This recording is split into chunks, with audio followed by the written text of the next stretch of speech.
po sa ating presidente. Openly, sinabi nila sa akin na bulag na daw ang tao, hindi na masira si Duterte, si Presidente Duterte sa IGK. So ang inisip nila is ang illegal drugs naman daw po. So nung time na yon, na-furious ako kasi inaamin ko, no, hindi ko naman sinabing maganda yung record ko. Talagang after noon talaga, binabaan ako ni Father Aliho na may sobre na 20,000 doon sa upuan ko. So, ako naman, nadala naman ako kasi medyo notorious din. So, sinakyan ko na lang rin kasi kada salita pera, tapos minsan nilalagay pa sa sa yung mga tissue kung saan kami kumakain. So, nung September, tapos October, hanggang November, bumalik pa rin si Father Alejo sa amin, sa bahay namin. Binigyan na naman ako ng pera. Nung November kasi, ganito po yung nangyari doon. Ang gusto mangyari ni Senator Trillanes, ang tawag ako sa kanya, ito ang sasabihin mo, i-record ko sa TV. Yun din ang ginagawa niya kay Notabato at kay Trillanes para daw walang ligtas. So every time na ito tatawag ako sa ito ang sasabihin mo, ganito, ganyan, ganyan, tatawag ako ulit. So nire-record nila sa audio kung ano yung pinagsasabi namin. Kaya para matakot kami na bumalik na daw. So at that time, doon na nag-first na meron silang pinadala sa akin na draft na affidavit. Nung time na yun, nasyak ako sa affidavit kasi una-una, yung may relasyon daw yung yung si City Councilor at saka si BR Arday.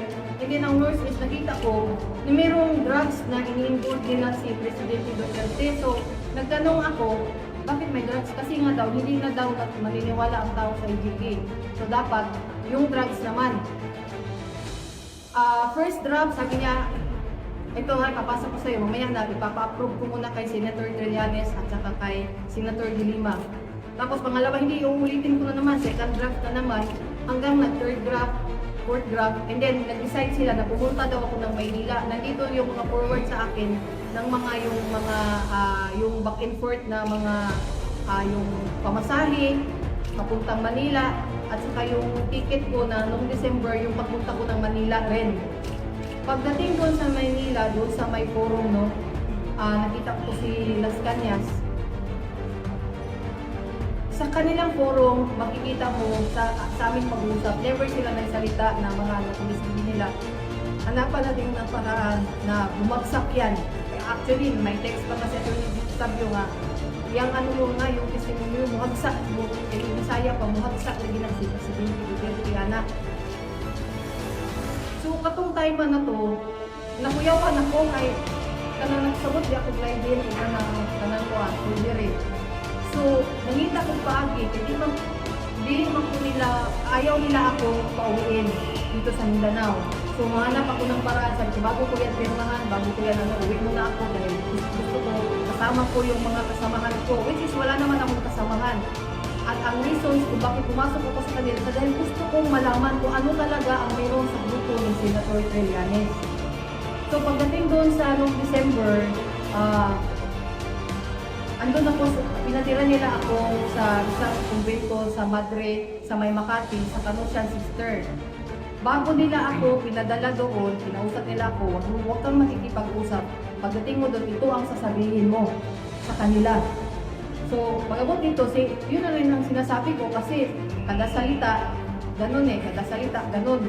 So, tao lang tayo, minsan, sige maglaro. Sa isip ko lang, sige maglaro tayo. So after nung Kanusian kasi, nung nalaman nila na meron akong kinakausap na isang Madre doon, natatakot sila na makipag-usap ako doon sa ibang Madre. So nilipat naman nila ako doon sa Holy Spirit na kumbento. So doon, binawalan talaga akong makipag-usap na kahit kanino.